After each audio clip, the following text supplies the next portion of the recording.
Hi and welcome back to another football shirt review. Today we are looking at the Chelsea home shirt for the 25-26 season, and this was from bestzv1.com.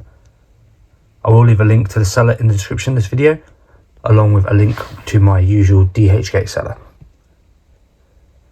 dhgate items will take you straight through to the Chelsea shirts. I've also got some other links in my bio for items such as CN fans, Joyabuy and so on. They're agent shopping, where you find the product that you want, you send it over to them, the agent purchases it on your behalf, you see all the quick QC photos, and they then ship it out to you. To be honest with you, looking at CM fans right now, there's some really good bargains on there. So I definitely take a look at my referral link. If you sign up using that, I do then get some referral money, which enables me to continue buying these products and showing you what they look like. This Chelsea shirt comes in a standard Nike bag. On the flip side, it does have the L4 ends. If you do enjoy this video, make sure you hit the like button and subscribe. I do these sort of reviews on a weekly basis. Any comments or anything, leave them below and I'll get back to you as soon as I can. But what we'll do now is we'll unpack this Chelsea home shirt for 25-26 season from bestzv1.com. Okay, we start with the front of the shirt. It's got like a V-neck style collar. I do like the break of the pattern of the shirt to the dark blue there to the white. I think that looks really quite smart. Moving down the sleeves. Oh, again, under the sleeves you've got the white and the red. Obviously you've got the red at the back of the collar there, and I've just noticed a little red dot there, so that's just where the join of the cotton is. MatchuCx, been heat pressed on. That's like a rubberized vinyl. Likewise with the Chelsea crest, rubberized vinyl again. It does look like it's on the wonk, but that's just because of the way the shirts hang with the hanger, but that is absolutely fine. Stitching all looks good down there. At the bottom we have the Nike engineered.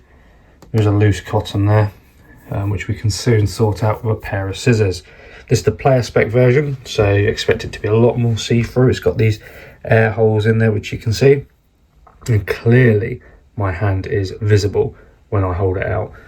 What I do like about this Chelsea shirt, although I think I've seen one with a sponsor on there, is it hasn't got a sponsor on there. I think it looks so much cleaner without a sponsor. Do you know what? This is probably one of my favourite shirts actually. It's plain, it's simple, but the pattern in there looks absolutely astounding. And without the sponsor, top marks from me. So that's the front of the shirt. Let's flip it around now and take a look at the back of this Chelsea home shirt for the 25-26 season. Okay, we're on to the reverse side now. The collar line comes around, and what it's got like a higher bit on the sides, and then the back here is a little bit lower. That's quite a nice design. Stitching all looks good at the top there. Moving down to the arms.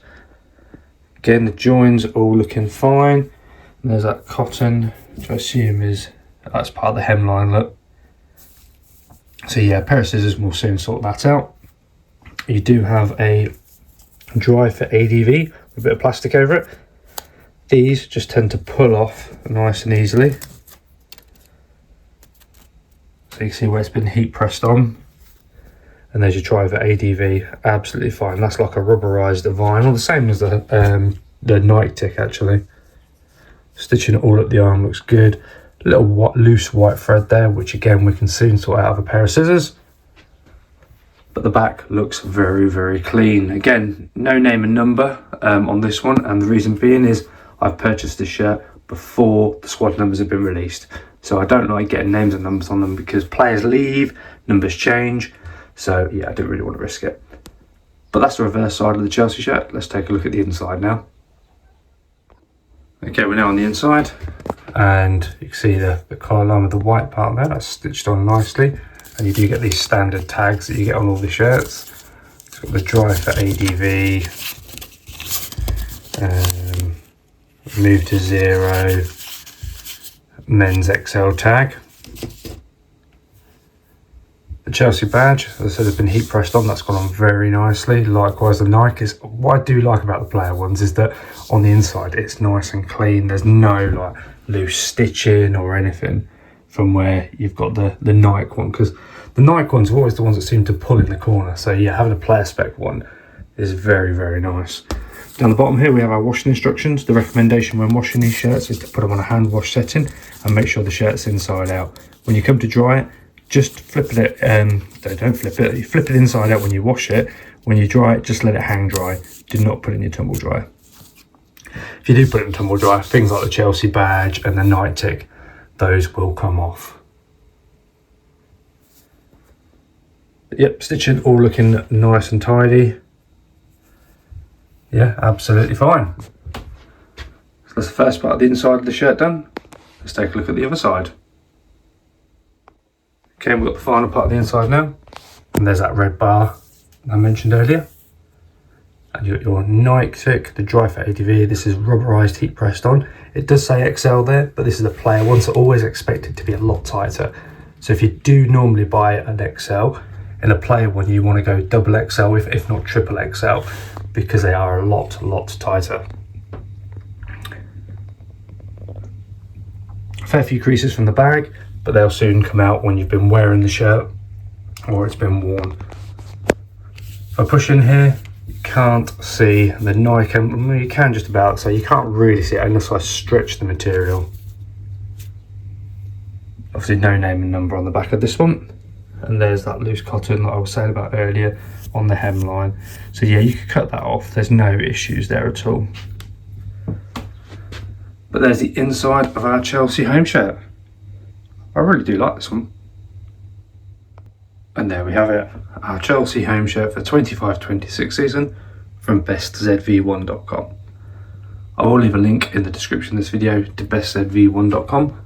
I'll also leave a dhgate link for Mo's Your Seller, direct to the Chelsea items, so you can see what they have. In my description there's also some other links for such sites such as CN Fans and Joyabuy. They are agent buying sites where you purchase your items via an agent. They send you QC photos before they get dispatched. And to be honest with you, they are really impressive. I've got another haul of items coming up very soon on this channel, so make sure you subscribe to see those.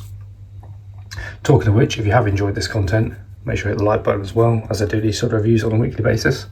Any comments or anything, leave them below and I'll get back to you as soon as I can. But that is our final look at this Chelsea home shirt for the 25-26 season from bestzv1.com. Let me know in the comments what you think to this one. I really like the design. I think it looks absolutely fresh without the sponsor, and the pattern in the shirt looks absolutely outstanding. But as we zoom out, we'll give you that final look of the Chelsea home shirt. Thank you very much for watching, and I'll see you in the next one.